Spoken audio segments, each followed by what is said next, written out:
तो कल बुलेट की तबीयत थोड़ी ख़राब हो गई थी और स्टार्टिंग में थोड़ा इशू आ रहा था, किक पूरी जाम हो गई थी और इंजन कवर से भी कुछ एबनॉर्मल साउंड आ रहा था।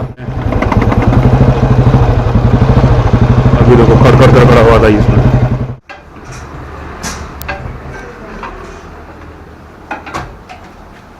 ये नट ढीला हुआ है और ये कवर को भी डैमेज किया है।